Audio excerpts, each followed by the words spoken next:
بسم اللہ الرحمن الرحیم۔ اپنے بچوں سے لا تعلق مت رہیں۔ بچے جسمانی طور پر بڑھ رہے ہوتے ہیں اور دینی اعتبار سے چھوٹے رہ جاتے ہیں۔ وہ کھانا تو پیٹ بھر کر کھا رہے ہوتے ہیں مگر محبت، تعلق اور ساتھ کے بھوکے رہ جاتے ہیں۔ زمانہ پہلے جیسا نہیں رہا۔ جو دن آپ اپنے بچوں سے لا تعلق ہو کر گزارتے ہیں، اس دن اس کی عقل پہ دسیوں برے خیالات کا حملہ ہوتا ہے۔ اس کی نگاہ برے مناظر پر پڑتی ہے اور اس کے اوقات قسمہ قسم کی برائیوں کے نرغے میں ہوتے ہیں۔ تو ذرا سوچیں کہ جس بچے کو مہینوں تک کسی نصیحت اور تربیتی نشست کا موقع ہی نہ ملتا ہو۔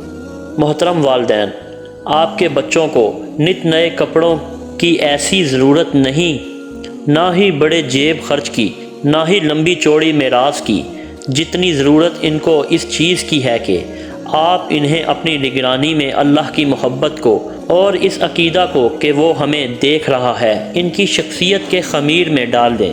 آپ دیکھتے رہیں کہ کون سی نیک خصلتیں آپ کے بچے میں موجود ہیں۔ آپ ان کو پختہ کیجئے اور انہیں بڑھائیے۔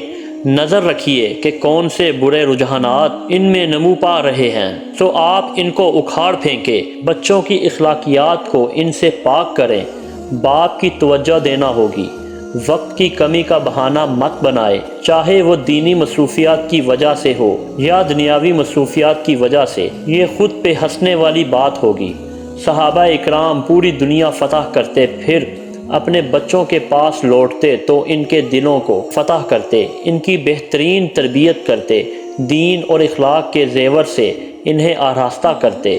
اس فرض سے پہلو تہی مت کیجیے، کیونکہ باپ کی چھاپ اور ماں کا پیار بچے کو ان دونوں کی ضرورت رہتی ہے۔ یہ عذر بھی مت تراشیے کہ آپ ان کے لیے رزق کی تلاش میں مصروف ہوتے ہیں، کیونکہ بہت برا ہے وہ رزق کے جس کے نتیجے میں امت کو ایک ایسی نسل ملے کہ جس کے جسم تو خوب تنومند اور توانا ہوں مگر اخلاق پستہ اور کمزور۔ زمانہ بہت مشکل ہو گیا اور بچے باخدا معصوم ہوتے ہیں۔ ہمارے مقابلے میں اس عمر میں اب انہیں بہت زیادہ توجہ درکار ہوتی ہے۔ آج کے فتنے اور آزمائشیں بہت مختلف ہیں۔ اپنے گھروں کو لوٹ جائیں اور بچوں کو جی بھر کر اپنائیت اور پیار دیں۔ ان کے ساتھ کھیلیں اور انہیں ایسے قصے سنائیں کہ جن سے ان کی ذات میں عمدہ صفات پیدا ہوں۔ ان کی باتیں خوب غور سے سنیں۔ ان کی خاطر اپنے موبائل چھوڑ دیا کریں۔